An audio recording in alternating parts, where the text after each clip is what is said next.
Buenas tardes con el público presente en esta nueva edición de Entrevistas Polemos. En esta oportunidad nos encontramos con el doctor Roger Vidal, que es doctor y magíster en Derecho por la Universidad Nacional Mayor de San Marcos. Es docente en la Facultad de Derecho de la Universidad de San Marcos y asimismo también es docente en la Universidad San Martín de Porres. Es socio fundador del Estudio Vidal Abogados. En esta oportunidad, el doctor Roger nos va a explicar los detalles de su tesis doctoral sustentada el 30 de noviembre de 2020, denominada La regulación del convenio arbitral y su implicancia en la institucionalidad del arbitraje comercial en el Perú. Doctor Roger, muy buenas tardes. Muy buenas tardes, David. Quiero agradecer a Polemos de Derecho y Sociedad por la presente entrevista y felicitar esta importante labor académica que vienen realizando durante muchos años en la publicación de revistas muy importantes, de organización de seminarios, de eventos, tanto en el 2020 como en el 2021 en estos webinars, seminarios y entrevistas. Así que quedo presto a responder las interrogantes que puedan tener. Gracias, doctor. Quisiera empezar con una pregunta introductoria. ¿Cómo encaminó su tesis doctoral? Bien, pregunta muy importante, dado de que dentro de la labor de investigación uno siempre debe de encontrar algún hecho, alguna circunstancia, algún caso que llame la atención. Yo inicié esta tesis doctoral con la publicación de un artículo en el 2012 titulado Implicancias Generales del Convenio Arbitral, que era un artículo que relataba de cómo se encontraba la regulación del convenio arbitral desde la óptica privatista, desde la óptica procesalista, en el entendido que nuestra ley arbitral vigente data del año 2008, y como también vale mencionar siempre, es que la práctica arbitral ha tenido un desarrollo notorio en todo el Perú y lideramos en el continente como el país que tiene mayor práctica arbitral, ya sea pues, en el arbitraje con cuestiones estatales, comerciales, expropiaciones, concesiones, etcétera. Pero la principal motivación inicial fue el escribir este trabajo titulado El Convenio Arbitral, y más adelante, en el 2014 y 15, ya fueron temas profesionales. Asumí asesoría de clientes de dos universidades que tuvieron problemas con algunos arbitrajes fraudulentos que yo lo comentaré más adelante, y de personas naturales que han sido perjudicadas, privadas de su propiedad y su patrimonio debido a una interpretación perversa del convenio arbitral. Claro, doctor. En línea con lo que acaba de precisar, ¿cuál es la relación del convenio arbitral en la ley peruana? Miren, la regulación del convenio arbitral lo vamos a definir de dos formas muy sencillas. La primera son los convenios típicos, clásicos, ad solemnitatem, que implican que tienen que estar por escrito una cláusula en la parte final de un contrato, la contestación a una demanda de arbitraje, o quizás algún tipo de respuesta por correo electrónico, por medios electrónicos, donde esta oferta arbitral sea ratificada por el contraparte. En buena cuenta se requiere la formalidad por escrito a fin de que nazca la jurisdicción arbitral. Lo normal, lo prudente, lo aconsejable es que el convenio siempre esté establecido en un contrato, en la parte final, en la cual la cláusula arbitral puede ser muy extensa. Se puede determinar número de árbitros, si es un arbitraje ad hoc, arbitraje institucional, quizás, aunque muy usual, poner requisitos a los árbitros. En algunos supuestos he tenido la oportunidad de participar en arbitrajes donde se fijó un plazo para que se emita el laudo, establecer en el convenio si una institución o entidad va a ser la que va a resolver posibles o futuras recusaciones, y en general pues va a dotar de una formalidad expresa, escrita. Y la segunda parte del de la ley peruana, y la que me preocupa más, es que dota de condición de convenio arbitral aquellos actos o conductas y las cuales se podría entender que hay un convenio arbitral. Recordemos que el silencio no implica manifestación de voluntad, salvo esté establecido en el contrato, pero hay una suerte de que este silencio, bajo ciertas conductas, se podría entender que existe un convenio arbitral, ¿no? Y como tercer supuesto, es un tema también bastante discutido y que ya hay mucha doctrina y en muchos casos arbitrales incluso han llegado a anulación del laudo, de la llamada parte no signataria, el artículo 14, ¿no? Aquella persona jurídica natural que no suscribe, no firma el convenio arbitral, pero que participa de las negociaciones, se beneficia de la prestación, participa de la ejecución del contrato, tiene una vinculación directa, económica, y que va a tener un interés en el futuro laudo, es que se le invita a participar al arbitraje. Y ya dependerá mucho del criterio vía defensa, de quienes asuman la defensa y pidan la incorporación, también dependerá mucho del criterio del tribunal arbitral para decidir si se incorpora o no a la famosa parte constitucional. En resumen, tenemos los convenios arbitrales expresos, llamarlo escritos, y los otros que se sobreentiende que existe un convenio arbitral, y recordemos que el modelo de la ley peruana sigue las reglas UNCITRAL, las Naciones Unidas para Contratación Mercantil. Entendido, doctor. En función a esto, ¿podría profundizar en la relación que existe entre el principio competence y el convenio arbitral? Bien, uno de los principios que diferencian de una forma muy notoria blinda el arbitraje es el principio competence. Recordemos que la jurisdicción arbitral es una jurisdicción delegada, es una jurisdicción momentánea, donde los privados facultan a jueces privados, valga la redundancia, llamados árbitros, para que estos tengan la facultad de emitir un fallo, un laudo, y esta competencia va a tener un tiempo de duración, desde que se instala el proceso arbitral hasta que se emite el laudo. Ese es el tiempo temporal por el cual el árbitro tiene las facultades, las competencias de poder emitir un fallo. Pero sin embargo, el principio competence también implica una garantía, una protección a la función arbitral, porque el competence van a ser un convenio arbitral lícito, un convenio que genere todos los efectos y que una vez que el convenio se encuentra suscrito y las partes, una de las partes, inicia el arbitraje con la petición y posteriormente con la instalación, el primer momento donde los árbitros van a poder comunicar su competencia es el momento que aceptan el encargo. Una empresa, una entidad designa un árbitro, él acepta de manera formal con una carta indicando que no tiene incompatibilidades, que conoce de la materia, tiene la disponibilidad del tiempo. Al comunicar eso, a mi criterio está estableciendo una primera competencia, un competence, porque está aceptando el encargo y está reconociendo frente a las partes que no tienen ningún tipo de incompatibilidad. Segundo momento donde el competence se hace mucho más fuerte y efectivo es al momento que se instala el tribunal arbitral. Se brindan las reglas del proceso y a lo largo de la secuencia del proceso arbitral este competence se fortalece, permanece y también permite que blinde el arbitraje. ¿Qué pasaría si fueros judiciales o administrativos tratarían de ingresar a un proceso arbitral?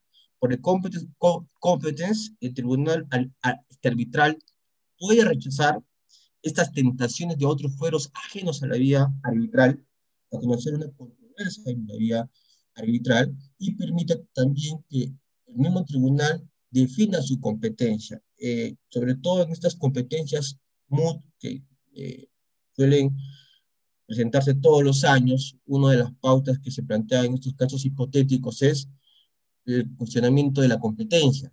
Y si un tribunal se encuentra de manera sólida, conformado por un convenio arbitral, por un tribunal que se encuentra fuera de algún supuesto de imparcialidad o falta de independencia, lo que va a generar es que su competencia sea fortalecido.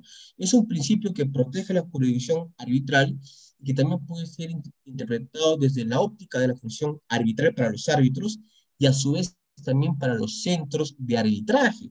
¿Qué pasaría si un centro de arbitraje no mantienen la cláusula, la competencia? La parte perjudicada quizás podría ensayar una excepción de incompetencia debido a que el centro de arbitraje no mantiene esta competencia o esta facultad en el contrato fijada para que sea el centro que administre este arbitraje. Entonces, un principio muy amplio, en resumen, el competence caracteriza al arbitraje, protege el arbitraje, faculta que el mismo tribunal árbitro o los árbitros puedan resolver cualquier tipo de disputa respecto al cuestionamiento de su competencia y como idea final, el cómplice siempre nace de un convenio arbitral.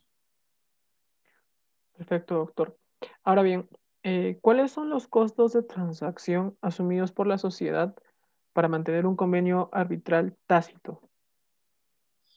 Bien, volviendo a la idea preliminar de que yo no estoy conforme, estoy en desacuerdo con la regulación de la ley peruana sobre el convenio arbitral en este segundo extremo, que es muy corto y que lo voy a explicar en una propuesta de reforma más adelante, que yo lo denomino los convenios arbitrales tácitos, convenios que se sobreentienden supuestamente de la conducta de las partes, pero sin embargo, los costos de protección van a estar representados porque bajo una mala interpretación de algunos árbitros o centros de arbitraje se impone el convenio arbitral a las partes. Eso implica que los contratantes o los agentes o las personas jurídicas naturales, sin que hayan firmado un convenio arbitral, puedan imponerse el inicio de un proceso arbitral. ¿Y cuáles son los costos? Primero son costos económicos, porque las partes tendrían que pagar honorarios arbitrales, honorarios de defensa, de abogados, tendrían que verse perjudicados ante una latente posibilidad de que un arbitraje fraudulento le embargue una propiedad. Quizás esta persona quería vender esta propiedad, pero con la anotación de un embargo en la partida registral derivado de un proceso arbitral, esta operación o transacción va a ser imposible de que se pueda finalizar. Quizás sufra el embargo de cuentas bancarias y en realidad se impone costo de transacción porque impones a la sociedad, a las personas jurídicas y naturales que no han firmado un convenio arbitral, pero por una interpretación perversa del convenio tácito, va a desencadenar que se incurra en costos económicos, costos de tiempo, y finalmente este costo de transacción también se va a remitir al Poder Judicial, porque se va a tener que asignar horas hombre, magistrados, secretarios, en aquellos tiempos papel, tiempo, en resolver procesos de anulación del laudo, donde ya se sabe cuál va a ser el final del proceso de anulación del laudo. Al no existir un convenio arbitral, la causal de anulación del laudo va a ser declarada fundada y vas a generar que tengas un proceso de 2 o 3 años, tanto en vía arbitral como en vía judicial. Mm, queda un poco más claro, doctor. Gracias. La siguiente pregunta es, ¿existen algunos operadores arbitrales que estarían imponiendo su competencia arbitral? ¿Qué opina de esto? Considero de que no se podrían llamar operadores arbitrales porque partamos que el arbitraje es lícito, la práctica arbitral en función individual o a título de centro de arbitraje se entiende que es lícito, de que los centros de arbitraje tienen un reglamento, tienen una nómina de árbitros, persona natural que acepte el encargo de ser árbitro, se entiende de que va a actuar con licitud, con probidad, con buena fe, pero sin embargo prefiero llamarlo malos actores que se aprovechan de la flexibilidad del convenio arbitral, que ante la no existencia de un convenio escrito, pues aceptan la tramitación de arbitrajes fraudulentos, parecido a lo que pasó en este caso de la mafia orellana, de que de pronto te llegaba una invitación, una petición de arbitraje, y con quien te demandaba no lo conocías, no había firmado un contrato, pero ya te obligaban y te imponían esta justicia arbitral, pero sí existen malos operadores llamados pseudo árbitros, secretarios, centros de arbitraje en Lima y a lo largo de todo el país, Ujú. que aceptan peticiones de arbitraje cuando no existe el convenio. Estos Mm, llamados malos o autoproclamados árbitros no mantienen domicilio para recibir notificaciones, no mantienen reglamentos de arbitraje, consejos superiores y tramitan procesos fraudulentos que en muchas oportunidades atentan contra todo el sistema jurídico. ujú. Y en realidad sí existen estos malos operadores. En la tesis doctoral he relatado más de 10 casos de personas naturales y jurídicas que participan de procesos arbitrales fraudulentos, y todo esto golpea y perjudica el buen prestigio alcanzado por el arbitraje peruano en los últimos 12 años. Entonces, podemos decir que eh, es una manifiesta vulneración a la seguridad jurídica, estos convenios arbitrales tácitos y la actuación de estos pseudoárbitros. Comentario muy interesante, David. El principio de seguridad jurídica siempre está ligado a la buena fe, a la seguridad contractual, a la fuerza obligatoria que generan los contratos. Sin embargo, yo me quedo siempre bajo la siguiente pauta, ¿no? El convenio arbitral tácito tiene el gran problema que es materia de una interpretación perversa de algunos malos operadores. Pero sin embargo, si este convenio tácito es ratificado, Mm, perfecto. Pero si no hay ratificación, y partamos a la teoría general del acto jurídico, la teoría general del contrato también, en el contrato siempre vamos a establecer la buena fe y la teoría del consentimiento, pero al no tener la ratificación del convenio arbitral tácito, no nace el arbitraje, mm, y menos va a nacer el complex complex. Por ende, al ser tan flexible la regulación del convenio arbitral tácito, porque recordemos que viene del modelo uncentral, ¿no? Los americanos, los anglosajones siempre tienen la tendencia que la buena fe prima, pero en el Perú es muy distinto. Se aprovechan de una ley que tiene muchas bondades, una ley que está inspirada en un comercio de buena fe lícito, rápido, célere, como suele suceder en tiempos de ahora donde las transacciones son rápidas. Se aprovechan de estos vacíos para ingresar a generar arbitrajes fraudulentos sin que se tenga el convenio legal. Entonces, yo considero que el problema es la mala interpretación que se está haciendo, y los casos están creciendo, ¿no? Siempre claro. vamos a los tiempos de la mafia orellana, donde se han embargado propiedades, se ha accedido hasta registros públicos, ha habido todo un sistema de corrupción, desde abogados, notarios, registradores, árbitros, y en general, pues no es solo Orellana, podría estar X en Lima, Z en Huánuco, Y en Pucallpa, y se va extendiendo esta mala práctica a lo largo de todo el país. Bueno, es una posición muy interesante, doctor. Quisiera finalizar la entrevista con la siguiente pregunta, también en armonía con todo lo que ha expuesto en las anteriores respuestas. ¿Cuál es su propuesta de reforma a la ley de arbitraje a fin de proteger el convenio arbitral y a los contratantes? A fin de poder responder esto, por favor, voy a pedir compartir pantalla. Eh, ya tengo la posibilidad. Vamos a graficarlo. Me comenta si se puede verificar que estoy compartiendo pantalla, por favor. Sí, doctor. Bien, a ver. La propuesta es la siguiente.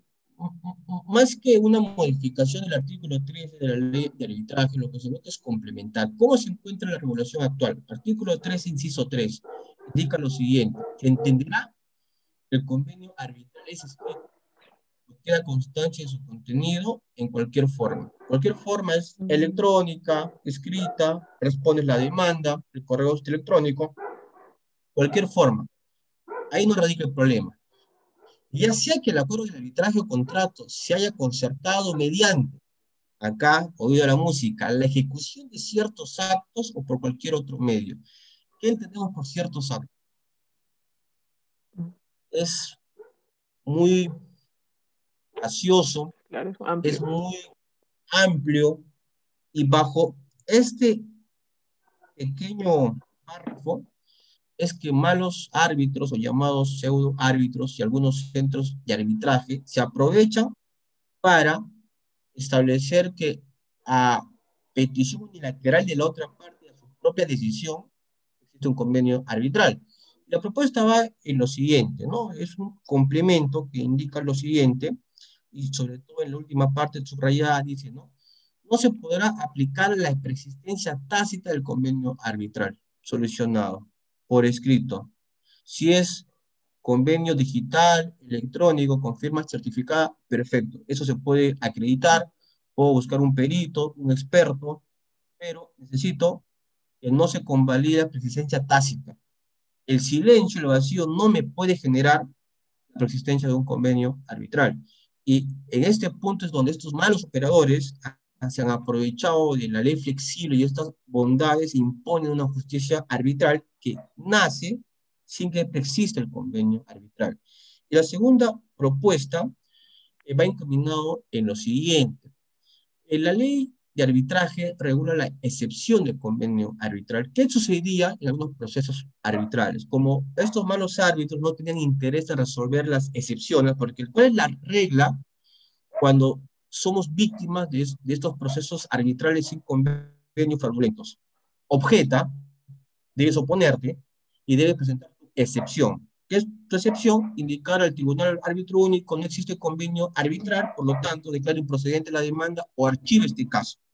Tienes que ejercer este medio de defensa diligente de manera inmediata. ¿Pero ustedes creen que el árbitro único tribunal resolvía la excepción como pedido de emergencia? No, esperaba con el laudo, lo resolvía con el laudo. ¿Y qué te decía en el laudo? Pues infundada tu excepción porque sí existe un convenio y es más, estás participado de todo el proceso, de alguna forma estás convalidando.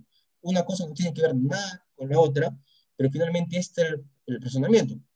Con lo cual, litigabas 1 o 2 años en vía arbitral porque tú no puedes dejar de ejercer tu derecho de defensa, pese a que te encuentres en un proceso fraudulento, que sabes a priori que vas a perder, tienes que defenderte muy bien. Entonces, cuando estábamos ya ante la crónica de una muerte anunciada, llega tu laudo y tienes que tú iniciar el proceso de anulación del laudo. Entonces, esta propuesta de complemento va enmarcado en lo siguiente, ¿no? Dice acá, ante la interposición del primer recurso de objeción o presentación de la excepción de la inexistencia en convenio arbitral, en buena cuenta dice, desde el momento que la parte interesada objeta o presenta la excepción del convenio arbitral, obligar al árbitro único del tribunal en convocar en el plazo máximo de 10 días a una audiencia especial, justamente para que ambas partes se pronuncie sobre los argumentos de la existencia o la no existencia del convenio arbitral. Luego de eso, la audiencia, en otros 10 días, el árbitro tiene que resolver el tribunal. Dirá, mira, si hay convenio y no esperes con el laudo. ¿Y qué pasaría si la parte que se siente perjudicada, porque también puede hacer que el tribunal diga si hay un convenio y sigamos con el proceso, ¿no? Suspender el proceso directamente que se vaya al recurso de anulación del laudo. Porque si estás atacando el competence derivado de que no existe un convenio arbitral, deriva que la parte interesada presente su recurso de anulación del laudo y durante esta etapa suspender las facultades de los árbitros de otorgar medidas cautelares,